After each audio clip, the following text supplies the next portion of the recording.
everyone, we are back with Glenn Velvet Reviews today, and we're going to do another review on another dessert snack that we picked out, and also on the Convection microwave oven, the Whirlpool, that we're going to do another, I guess this will just be an update on it or whatever, but it's more so is that we're testing out this as well, so that if you do make desserts and stuff like that, or you're making that, you're going to see how they come out in this type of microwave, oven that's going on here. All right, so let's get this going and see what's up here. To be quick about it, these are the instructions over here that we have to follow real quickly.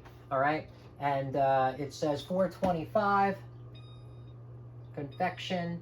Use the arrows, and we go over manual. Hit select. Use the convection rack, which is in there. Let's hit 425. Start, open and close the door. So like I said, there's only Walmart and ShopRite that's around where I live that has the type of options to choose from, so it is what it is.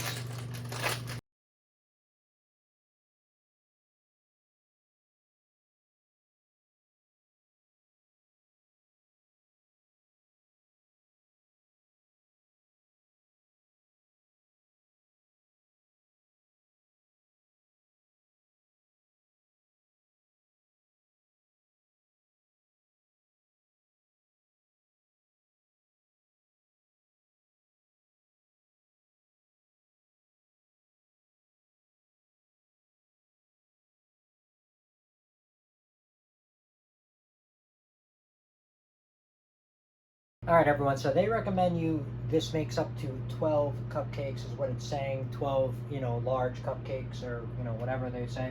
Well, actually muffins is what they say, but you're going to put them in a cupcake pan is what they call them anyway. It says here that, yeah, it makes 12 regular size muffin cups. As you can see, we're a fan of making the small muffins or the small cupcakes, because we take these on the go, put them, give them to the kids, or, whatever the case may be.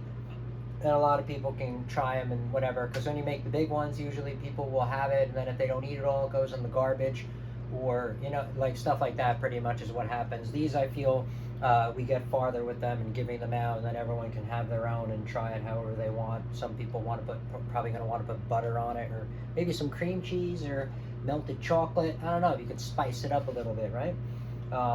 Confectionery sugar, I guess you can sprinkle on it if you want, for the Halloween, if you wanted to make it for Halloween, is what I'm saying, because these are Halloween colors. That's why Reese's are like a big deal. Is the biggest one because it's orange and yellow, which are technically Halloween colors, right? So since we're doing that, I'm gonna save my batter, put it in the refrigerator.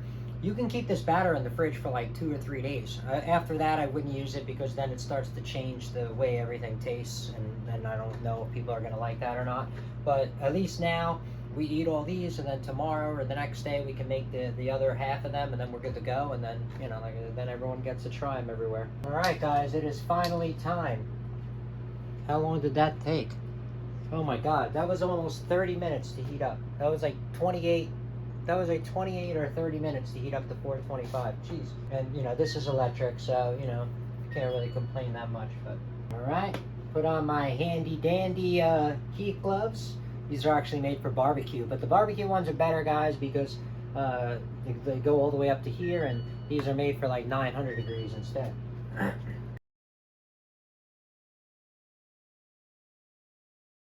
Done. That's it. Pull them out. Oh, perfect. I took them out at the right time. I'm so happy. Oh man, guys, I am so happy. This is perfect. All right, so it says let them cool. So I think they came out pretty good. They look pretty good to me, guys. Look at this, right? I think so. I got a little bit overexcited with the spray, and now you got to make sure you clean that off. If you let that sit, that's what makes the stains all poopy on your on your cookware and stuff, and I'm not happy about that. So it says let this cool for a couple of minutes. I think they came out perfect. This was 12 minutes, okay, for the small ones, so you're not going to do the 15 minutes or more or whatever like that. I probably would have even done 11 minutes, honestly. I would have took this out a minute earlier, but these look like they're going to be really tasty, so we can't wait to try these out upstairs. All right, so we'll be right back. All right, everyone, so we are back with Glenn Velvet Reviews. Let's try them out. I got one with butter, one without. Okay. They're okay, kind of plain. They're not bad. Now let's try the butter. So this is what the inside looks like, so you guys can see. So I put butter on this one, but see it does. So you have to separate the chocolate. You know, those chocolate and Reese's pieces. I mean Reese's chips are in there. If you separate them better, then you'll have a better thing. But that's why they probably recommend doing the bigger one, not the small one. But the small ones are still going to work for us no matter what, because no one's going to notice if they got one or two or whatever chocolate's in there. Those are pretty good. They're plain, they're not too sweet, guys. So don't think you're gonna have this overbearing sweetness, because it's definitely not like having like the candy or anything like that. And there's no additives on that. It's literally just that, and then just the chips. It's really, it doesn't seem like it's that overbearing of sugar. All right, everyone, so we are back with Glen Velvet reviews here. You saw what was up, what they look like. I thought they came out pretty nice. I thought I overfilled them a little bit, but you saw they came out pretty nice. I'm thinking they can use 1 minute less than what I did, just because I did the small pans. If you're doing like I'm doing, if you're doing the big regular ones, then maybe you should, you know, you're gonna have to test it out or use the minutes that they said. But a minute less for mine probably would have been better. It was a little dry. They're not really sweet, as you would think, as like eating a Reese's, which is good for a lot of people. I like mine with butter.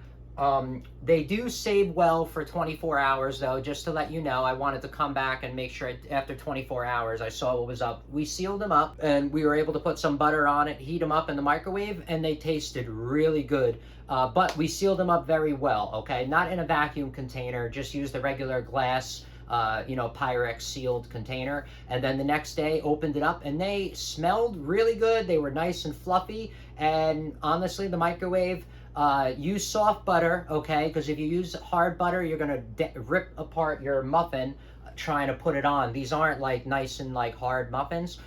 You got to use, make sure you're using melted butter, or not melted butter, but you would use softened butter. Just put it in, you know, some warm water and just soften it up. I wouldn't put it in the microwave because you're not trying to melt it. You're just trying to soften it up. Small ones are even better. I think if we got the big ones, I probably wouldn't have liked them as much if I made those big ones. You want to know why? Because the little ones, since they are a little dry, you take 2 bites and you're done, and you could drink water, milk, whatever, and they taste really good.